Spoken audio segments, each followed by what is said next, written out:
in one. I don't know if we should skip that and come back to it. I think there will actually be a part 3 of this video because people asked a lot of questions. Okay, so let me try. Okay, so the first question is, the person is Cynthia, and she said, I can't wait for this epic video. Okay. The first question, she said, what is your take on phone sex among Christian couples in long distance marriage? Mr. Fash, come and open your bum. Okay, for a minute I could not get it. Come again. Okay, so she said that, what's your take on phone sex among Christian couples in long distance marriage?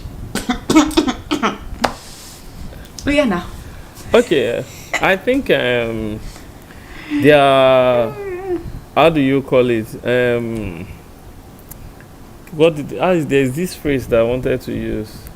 Necessity is the mother of, she is the mother of invention, what they call it. If that's the way both of you and your partner can keep stay intimate in one way or the other, or keep the vibe going, I don't think there's anything wrong in it.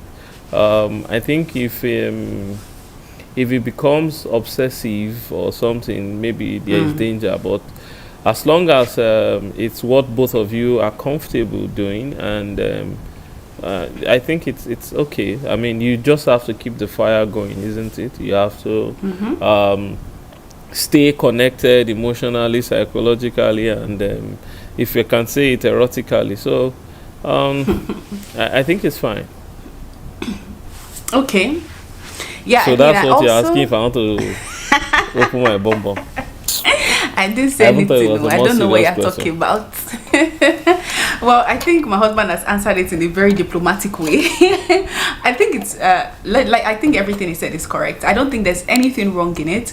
The Bible says marriage is honorable and the bed undefiled. In your bed, it does not have, and you've heard me say it a lot, doesn't have to be your physical bed. There are ways you and your husband can choose to spice things up, and especially if you're in a long distance marriage, it can get very, very difficult, especially when you don't have that physical intimacy, right? So just devise means to help yourself, especially when the other person, maybe one person is feeling it, or the two of you are feeling it, okay? Because as a woman, there are certain times in the month that you're feeling it more than more than usual, right? Or your husband is feeling it, and you have to devise strategies to help yourself feel good about yourself. But I always say that, like my husband said, I like what he said about don't let it get too obsessive, because that's the thing about phone long distance marriage intimacy, because you are, in as much as you are together connecting via phone, you are also satisfying yourself by yourself, right? And sometimes that can get very addictive, so it cannot be something you're doing every time. You cannot be doing it the frequency that you'll be doing the main act if the two of you were together. So maybe, I don't know, whichever works for you guys, just try to space it out so that you don't get to so you guys have that conversation and do as much as your other partner is open to, right? As much as your partner is open to, basically. And yeah, and also be safe, okay? The internet is not that's the other thing. The internet, every time you're seeing leaked video, leaked whatever, so you need to be very, very careful about the kind of content you leave on your phone when you are doing things online. Just put some appropriate security measures, okay? But when you're talking about Christian wise, I don't think there's anything wrong in it, right? So the next question is, can you explain submission as a wife in a more simple term? Submission as a wife. Okay, let me say, from a man's perspective, babe, what do you think submission as a wife should be? They just have submission as a wife. What's it concern? No, I want to know from it, because when we talk about submission, people always, it's always a problem because they are always seeing it from a man's perspective. So I'm asking, from a man's perspective, what do you think submission for a woman should be? Or you want me to answer first? Yes, you're right, go first. Okay. You think I'm setting you up? No, not at all. Let me see if this so to me, I think submission is giving honor to your partner, right? It's giving honor to your husband, so to speak. It's ensuring that, you know, in as much as you have your own thoughts, you have your own opinions, you have your own mindset, your own thinking and whatever, you always, you know, because whether you like it or not, when it comes to Christianity, there's a hierarchy to marriage. The husband is the head, the wife comes next. It's God first, the husband, the wife, and the children, right? So your husband is your head according to the Bible. So submission is, I have my own whatever, but when my husband says this is where we should go, I will tell him, listen, I think this is not the right thing to go. This is not where I think we should, you know, it's not the way I think we should go or what I think we should do. I think if we do it this way and this way, it would be better, right? And if the husband insists that this is where we are supposed to go according to, you know, the Bible, as a wife, I am supposed to submit to him and, you know, and let him lead, right? Of course, if it's not something that's going to harm me or harm my kids or harm him, right, or harm God or harm, you know, my relationship with God or stuff like that. So I think submission is just something that is very dicey. A lot of people assume submission is subjugation. It's, you know, making the man rule over you. Some people think that submission is you don't have a voice and you just follow the man wherever he's leading you.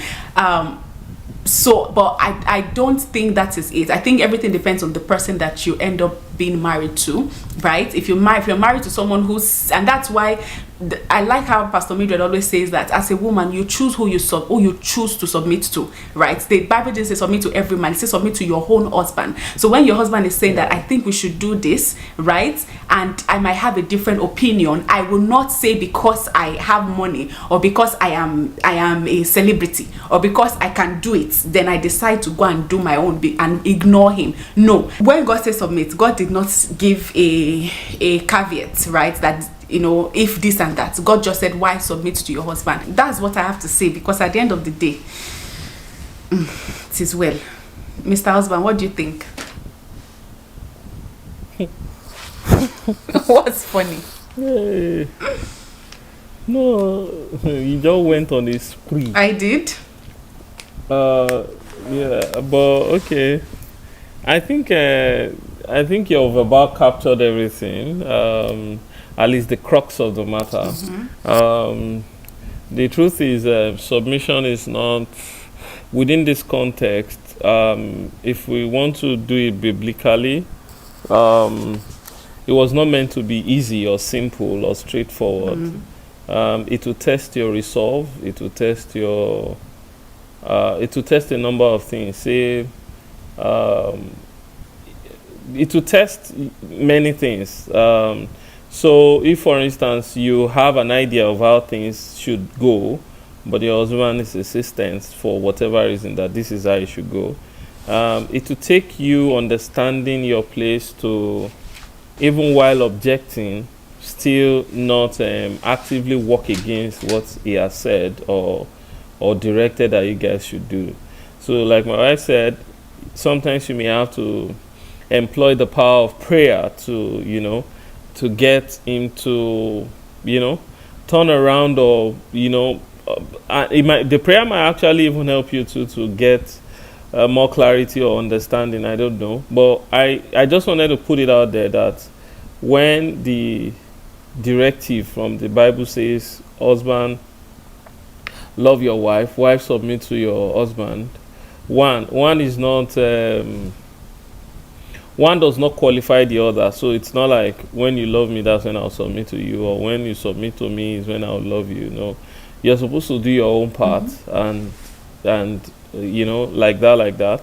And two, it's going to be tasking, because it's easy to submit or love your wife when everything is fine. When both of you are smiling or laughing or you're feeling lovey-dovey. Mm-hmm. But when you're upset with each other or things are tensed, that's the true test of all of those things. So if your love is constant, since the topic is submission now, see, if the only time you submit is when things are fine, mm-hmm. then you are not practicing submission. That's selective submission at best. Mm. So I think that about captures it. Yeah, I think so too. I think for us, it's... when you get married to the right person, submission is easy, right? It's not easy. Don't let me just say easy, because sometimes people think easy is because it's the right person, because sometimes when you it's easier. it's easier, yeah, that's the word, because sometimes you're controlled by your anger and by your emotions sometimes, and sometimes you even know that that thing you are saying you should do is not the right thing, but because you are upset, you want to say, because we are humans, right? So there are seasons like that, but you also know who you got married to, you know how to talk to the person, you know how to approach the person, yeah. So for us, when we have difficult situations that we have opposing views on, we always table the matter. Sometimes we'll argue and argue and argue over it, and then we'll go to bed, or we'll go and it will take some time and pray about it, and we'll look for where's the middle ground, where do we meet in this, right? And then at the end of the day, I'm not going to go and do my own, because I like the way Pastor Video always says, submission is, even though I choose not to. So it's a different thing if, because you can do it, she always gives this example that I want to go out.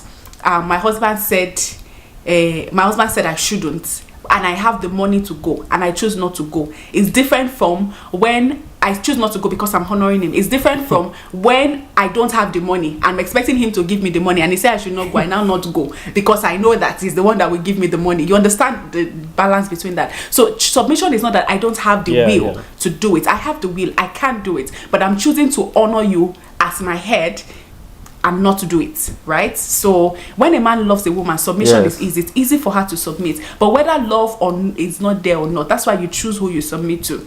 You are asked to submit, right? So anyways, his third question is, can you quit your career as a man or a woman for family? Are you talking about us personally? Are you asking that, is it right? I don't think there's a right or wrong answer for that, but I think for us, I don't know for well, I know for you, but okay, wait, babe, what do you think? Can you quit your career as a man for your family to be a full house husband? No.